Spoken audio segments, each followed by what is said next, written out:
چغلخوری کیا ہے؟ اس کی بات کو سن کر اس تک پہنچانا اور اس کی بات کو سن کر اس تک پہنچانا، ادھر کی بات ادھر کرنا، ادھر کی بات ادھر کرنا، تاکہ دونوں میں اختلاف پیدا ہو جائے، یہی چغلخوری ہے۔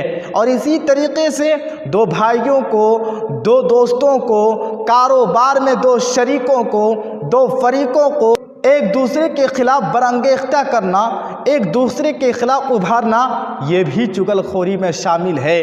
چغلخوری کی وجہ سے آپسی محبت ٹوٹ جاتی ہے اور دلوں میں نفرت پیدا ہونے لگتی ہے۔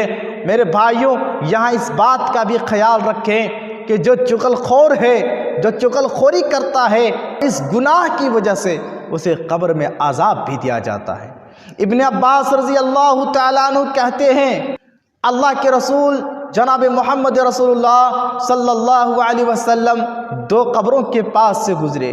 آپ نے فرمایا انہما لیعذبان، ان دونوں کو قبر میں عذاب دیا جا رہا ہے، اور ان دونوں کے خیال کے مطابق یہ بہت بڑا گناہ نہ تھا، حالانکہ اللہ کے رسول فرماتے ہیں انہ لکبیر، یہ بہت بڑا گناہ ہے۔ وہ گناہ کیا ہے؟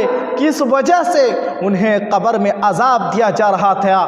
کس جرم کی وجہ سے انہیں قبر میں عذاب دیا جا رہا تھا؟ آپ صلی اللہ علیہ وسلم فرماتے ہیں اما احدہما فکان یمشی بالنمیمہ، ان میں سے ایک شخص چغلخور تھا، چغلخوری کیا کرتا تھا۔ واما الاخر فکان لا یستنزہ من بولہ، دوسرا وہ تھا جو پیشاب کے چھینٹوں سے نہ بچا کرتا تھا۔ میرے بھائیوں، اس حدیث سے پتہ چلا کہ چغلخور کو قبر میں عذاب دیا جاتا ہے، ایسے ہی جو پیشاب کے چھینٹوں سے نہ بچتا ہے اسے بھی عذاب قبر سے دوچار ہونا پڑتا ہے۔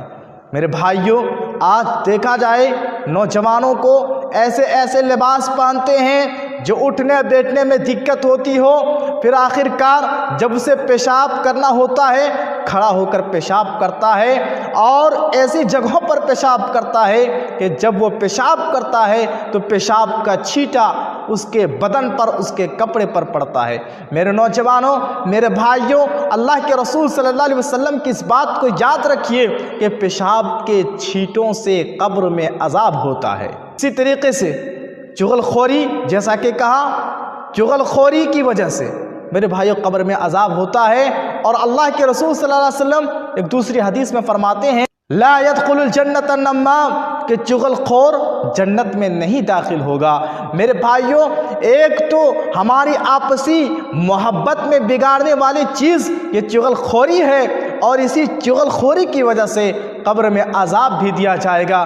اس لیے میرے بھائیوں، اگر ہم اس بیماری کے شکار ہیں تو اس سے توبہ کریں اور اس بیماری سے دور رہیں، اس برائی سے دور رہیں، تاکہ ہماری آپسی جو محبت ہے وہ ہمیشہ قائم و دائم رہے۔